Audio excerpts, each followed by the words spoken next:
Hey everyone, it's Gianna Lum at Crypto, where we keep you in a loop on all the latest trends and news on crypto and blockchain technology. Today, I have a super quick update for the Cardano community and anyone interested in the future of crypto regulations in the United States. Something big is happening right now in Washington, D.C. As always though, this video is not an endorsement for any project on Cardano in any way. Please do your own research before investing in anything. Alright, let's dive into the news today. Here's the conference. The DC Blockchain Summit 2025 is happening right now in Washington, D.C.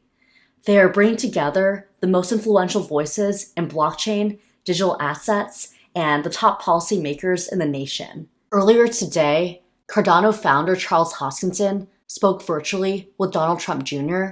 If you want to learn more about that convo, I'll link that link up above.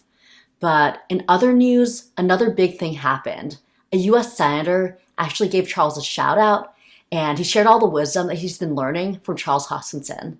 So I want to play a few clips from that and share the significance. A question came up regarding US government agencies that don't quite play much of a role yet in the blockchain space. Right now, there's the SEC, the US Securities and Exchange Commission, and the CFTC, the Commodity Futures Trading Commission. And so we're still talking a lot about the SEC and in the CFTC, but there are a lot of other administrative agencies I would assume now are going to play an important role going forward as well that don't get as much attention. But in decentralized finance, DeFi, there's so many more sectors that come to play. It's not just commodities and securities.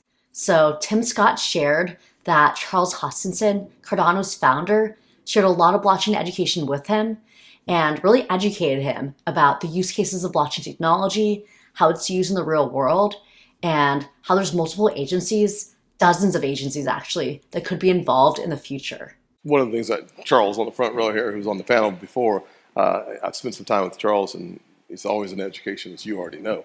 And one of the things we were talking about is that these parallel universe where we have CFTC versus the SEC, we have digital assets, we have digital assets that are securities, and digital assets are seen as commodities or securities. And Charles was like, Tim, there are like a dozen other applications which would include the military and beyond. And so trying to find a way to create a structure that works beyond the two the major categories, I think is why he asked for a thoughtful approach to market structure that considers more. We really need to be thinking about broader market structures. It's not just commodities and securities. And because he's a US senator, he really highlighted the military. And if you know anything about the US government, there's really an emphasis on the military. The US alone actually spends the most out of any country in the world on its military. Senator Tim Scott called Charles Hoskinson a brilliant person, and he really highlighted the real-world opportunities. So OCC, FDIC, SEC, the entire alphabet soup within our financial footprint, all important, but so is the military and beyond. And so I think we'll see multiple applications as we consider the real-world opportunities that are unfolding, and some, according to Charles, is brilliant, yet to be seen applications. And so we're looking forward to that future as well. So in my opinion, I think this could be really, really bullish for Cardano. But on the other hand, there are opportunities for the government to use Cardano for evil. I'm curious to hear your thoughts. What are your thoughts on the expansion of Cardano in the US government?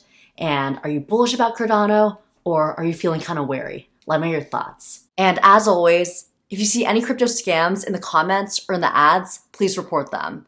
There's so many fake airdrops, fake giveaways, and people pretending to be financial advisors. And we've got to make sure everybody in the crypto community remains safe. That's it for us today. Feel free to like, subscribe, comment your thoughts. Feel free to share this with your friends who love this content. And I'll see you next time, everyone. Bye.